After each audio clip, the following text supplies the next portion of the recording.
Olá pessoal, bom dia, boa tarde, boa noite. Jurados e notas e as suas histórias são casos em que o jurado deu notas polêmicas e que repercutem até os dias de hoje. Nesse episódio, que é a parte 3, eu vou contar dois casos muito conhecidos. Um de 2004, do jurado Adilson Gomes de Oliveira, aquele jurado que deu 10 para nenhuma escola, e o de 2017, que foi a divisão do título entre Portela e Mocidade. Bora relembrar esses casos agora.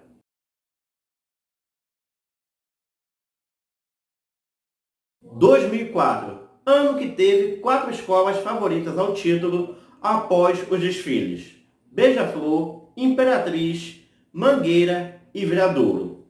A Unidos da Tijuca fez um desfile correto e criativo, porém, ela não estava cotada para o título após os desfiles. No máximo, ela foi considerada uma surpresa e poderia surgir no desfile das campeãs. Mas aí veio a apuração.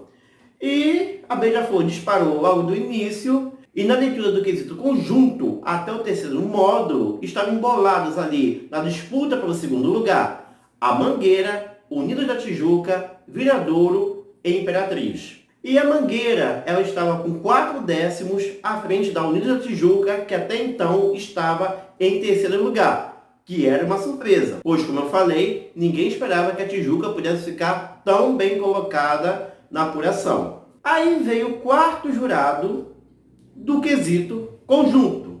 Para quem não sabe, quesito conjunto é um super quesito. É a análise geral do desfile, ou melhor, é a análise de todos os quesitos, só que de uma forma superficial, sem se aprofundar. Então ele não entra nos detalhes do quesito. E o Adilson Gomes Pereira era o jurado do quarto módulo. E na hora da leitura das suas notas, eis a grande surpresa. Os jurados ficavam normalmente entre 9 e 10, poderia dar 7 a 10, mas na verdade ficava entre 9 e 10, e só em casos assim gritantes, de um erro gritantes, que eles davam um pouco abaixo de 9. Mas o Adilson não foi nessa onda não. Ele logo começou com um 8.2 para São Clemente e um 8.1 para Caprichosa de Pilares. Acharam que era só isso mesmo, né? Ele pesou as notas para essas duas escolas, já que ela não tinha uma bandeira de peso. Já que para Tijuca e Salgueiro ele deu 9.9 e 9.8. Mas no restante da leitura das notas, percebeu-se que não era bem isso que estava acontecendo. A Grande Rio tirou 8,5, a Mangueira, uma das favoritas ao título, 9.4, Portela, 9. No dia seguinte, ele deu 7.8 para a Tradição, deu 8.3 para Porto da Pedra, 9.7 para Imperatriz, 7.9 para Império Serrano, 9.7 para Beija-Flor, ou seja, nem a campeã escapou, 8.8 para Viradouro e finalizou com 9.3 para a Mocidade. E como já falei, essas notas são muito baixas em relação aos que os jurados, no geral, consideravam. Além disso, ele deu 10 para ninguém, o que é algo bem difícil de ocorrer, pois o julgamento é comparativo. Mas, afinal de contas, o que aconteceu? O que o jurado argumentou para dar essas notas? Não havia justificativas liberadas ao público em 2004. Isso ocorreu a partir de 2006. O máximo que temos é uma entrevista do Adilson ao jornal O Globo no mesmo dia da apuração. Ele alegou que faltou criatividade no carnaval. Os mesmos elementos que ele viu na década de 60, ou seja, os esplendores, ainda estavam em desfile. Então ele resolveu canetar todo mundo. A única escola que realmente apresentou criatividade foi a Unidos da Tijuca. E foi isso que temos até hoje da sua explicação. E após essas notas, acabou dando aí o veredicto do resultado final, digamos assim. Não para a campeã, que já estava definido, a Beija-Flor, mas para a vice-campeã, pois a Tijuca conseguiu ultrapassar a Mangueira, tirando os 4 décimos que tinha de diferença, né? Já que uma tirou 9.9 e a outra 9.4, e aí a Tijuca manteve praticamente a diferença, que foi diminuindo, e no critério de desempate que ocorreu no final, a escola de Paulo Barros ficou com a vantagem. Bom, agora eu vou fazer aqui alguns comentários. O primeiro deles é o seguinte, sem dúvidas alguma, ele exagerou realmente nas notas. Se ele acompanhasse as apurações de outros anos, ele perceberia que dar 7,8 para uma escola de samba era ser muito rígido, era algo muito pesado. Apesar de ser permitido, mas era algo muito pesado. Tinha que ver algo assim muito catastrófico no desfile para você dar um 7,8. Não foi o que ocorreu no desfile da tradição. O do Império Serrano, eu lembro que o Império Serrano se atrapalhou em evolução. Para variar, eu estava no setor 10, que na época era o setor 4, e eu cheguei até a ver componentes andar para trás, ali na altura do setor 10, pela Praça da Apoteose, para tampar buraco, o que é extremamente proibido. E deveria ser descontado, mas não dá um 7,9 a esse ponto. Claro que ele certamente pesou outros quesitos, mas um 7,9 para o desfile do Império, por mais que tivesse erros, também era muito pesado. Então ele perdeu a mão. A verdade é essa. Eu acho que foi o primeiro ano dele julgando e foi o último. Porque certamente lá na plenária da Liesa pediram para tirar o nome do Adilson para 2005. E o segundo ponto que eu queria falar é o seguinte. Por mais que ele tenha exagerado, por mais que ele tenha errado, ele pelo menos não fez um joguinho que existe entre os jurados. Que é o seguinte, para quem não sabe, o jurado ele recebe um valor, obviamente, para ajudar os desfiles. Esse valor, hoje, está em torno de R$4.000. Pelo menos já está desde 2017, esse mesmo valor. R$4.000 para julgar os 2 dias de desfile. Em que o cara fica no camarote, come e bebe de graça, E assim, gente, ninguém quer perder essa boquinha. Então, o cara, ele ficaria entre o 9,9, 9,8, entendeu? Para justamente não criar atrito com as escolas de samba, especialmente as escolas de samba de maior peso na bandeira. Aquelas escolas de samba que lá na reunião da Liesa efetivamente mandam e que efetivamente orientam as outras agremiações a votar daquela forma. Então, pelo menos, o Adilson ele não entrou nesse jogo. Hoje tem jurado que está mais de 30 anos na comissão julgadora. Se você olhar aí, o ano de 85, 88, 89, vai ver nomes que estão em 2020. E por que essas pessoas se perpetuam? Porque fazem justamente isso. O jogo de dar notas não polêmicas.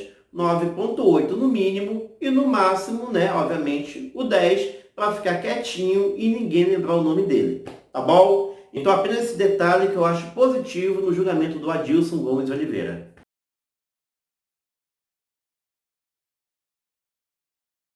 E agora o Carnaval de 2017, que teve a divisão do título entre Portela e Mocidade.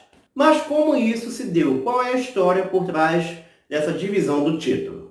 Bom, Portela e Mocidade desfilaram na mesma noite, no dia 27 de fevereiro de 2017. Particularmente, achei a Portela a melhor escola daquele ano. Pela minha experiência de até ali cerca de 14 anos, acompanhando os desfiles ao vivo no setor 10, eu já tinha percebido que os jurados normalmente preferem dar o título à escola que apresenta o melhor conjunto, a melhor evolução. E a Portela foi essa escola que apresentou o melhor conjunto no ano de 2017.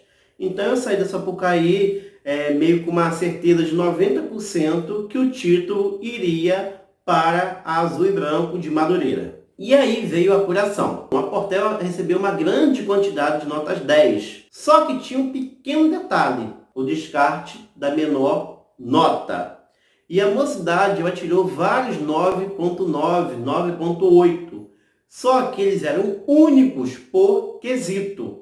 Então a Mocidade tirava 9,9, mas ele era do quê? Descartado. E a Portela, mesmo tirando 10 de todos os jurados, ficava empatado com a Mocidade. Continua a apuração, chega ao último quesito, a Mocidade tira 9,9 em enredo, o último quesito. E a Portela acaba passando a Verde e Branco de Padre Miguel e sagra-se campeã, encerrando o jejum de 33 anos.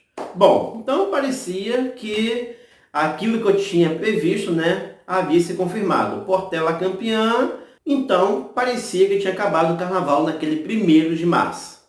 Mas não acabou. 19 dias depois, a Liesa apresenta ao público as justificativas dos jurados. E, para surpresa da diretoria da Mocidade, a escola perdeu o título por um suposto erro do jurado Valmir Aleixo, o jurado do quesito enredo, justamente aquele que encerrou a apuração.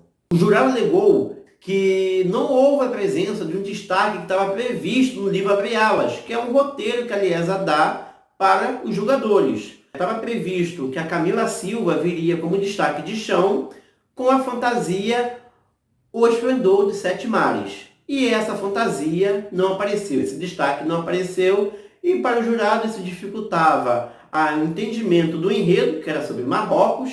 E aí, gente, eu vou abrir um parênteses. Você tirar 1/10 da escola por causa de um destaque de chão que vem com a fantasia sobre 7 mares no enredo sobre Marrocos e achar que isso prejudica o entendimento do enredo é muita forçação de barra. Eu não tiraria ponto, tá? Eu acho que isso é ser fiscal de erro e não julgar o quesito enredo. Essa é a minha opinião. Fecha parênteses, volta para a história. E a Mocidade alegou que ele estava errado, que foi informada a Liesa que a Camila Silva não viria mais como destaque, e sim como raiz de bateria. E isso foi informado, documentado para a Liesa para ser entregue aos jurados. E aí o caso repercutiu no mesmo dia. Naquele dia 20 de março de 2017, as redes sociais, até que não gostavam de carnaval, comentou sobre o suposto erro do jurado e acabou exercendo uma grande pressão sobre a Liesa. E a Mocidade não ficou só na reclamação, não.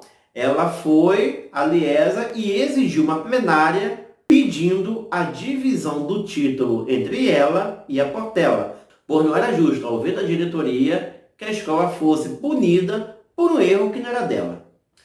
E a plenária foi marcada para o dia 5 de abril. Eu confesso que achei que ia dar em nada, mas quebrei a cara. Depois de quase 1 mês e meio do desfile, a plenária decidiu, por maioria das escolas, já que as escolas de samba deveriam votar, as 12 escolas, 7 delas votaram para que houvesse a divisão do título entre Mocidade e Portela. E aí, da mesma forma que a Portela, a Mocidade também estava no jejum, não tão grande quanto o da Azul e Branco, mas um jejum de 21 anos sem comemorar um título. Bom, e o que realmente aconteceu? Bom, no dia 11 de janeiro, as escolas enviaram seu material para a Liesa para que ela pudesse imprimir, transformar no livro Abre Alas. O livro Abre Alas é um roteiro que vem explicando exatamente tudo que vai passar no desfile da escola de samba. E aí, no dia 31 de janeiro, a Liesa transformou todo aquele material no Abre Alas e imprimiu para os jurados, entregando para os jurados de enredo com antecedência, para que eles pudessem estudar em casa, né, verificar se a história proposta pelos carnavalescos realmente tinha coerência, se tinha algum erro histórico, para que eles pudessem verificar isso com calma e julgar com maior tranquilidade e veracidade e puder julgar melhor no dia do desfile. Então, no dia 31, eles receberam essa versão, a primeira versão desse material do livro Abre Alas. Só que a Mocidade acabou mudando, alterando a posição da Camila de destaque para a rainha. E fez essa alteração e enviou para a Liesa logo após essa reunião que a Liesa fez com os jurados. A Assembleia fez com os jurados, um curso, na verdade, e a Mocidade fez a errata, corrigindo esse detalhe. E esse detalhe deveria ser enviado aos jurados de enredo. Só que, por algum motivo, que eu confesso que até hoje não está bem explicado, essa errata não chegou ao Valmir Aleixo, né? Ou se chegou, ele não leu. E aí, no dia do desfile, ele julgou com aquele primeiro material que foi impresso. Acabou que deu toda aquela confusão e a escola comemorou o título quase um mês e meio depois do carnaval. E assim, a harmonia entre as escolas, ela meio que ficou arranhada. Os portalenses e os independentes, por um certo período, começaram a se desentender nas redes sociais e também na vida real. Um caso que ficou marcante para ilustrar essa situação foi a gravação do CD de 2018. A Portela iniciou a sua faixa com o seu hino. E o seu hino tem um trecho que diz o seguinte: eu tenho saudade, desperta, ó grande mocidade. Esse desperta, ó grande mocidade, a mocidade aí é referente à juventude, não à escola de samba, até porque o hino é da Portela. Mas a diretoria achou melhor cortar essa parte aí. Então, eles começaram a cantar um pedaço, pulou essa e continuaram como se nada tivesse acontecido. Hoje está tudo normal entre Portela e Mocidade, as torcidas se entendem muito bem, mas durante um certo tempo houve esse desentendimento entre os dois lados, entre a Portela e a Mocidade. Bom, gente, esses foram os casos que eu tinha para trazer aqui a vocês. Espero que tenham gostado. Não sei se vai ter mais um episódio, eu vou pensar ainda, mas eu acho que os principais casos que haviam referente a notas eu já contei, tá bom? Mas se aparecer alguma coisa nova, eu vou pesquisar aqui, eu vou trazer a vocês na próxima semana, tá certo? Valeu, abraços, até mais.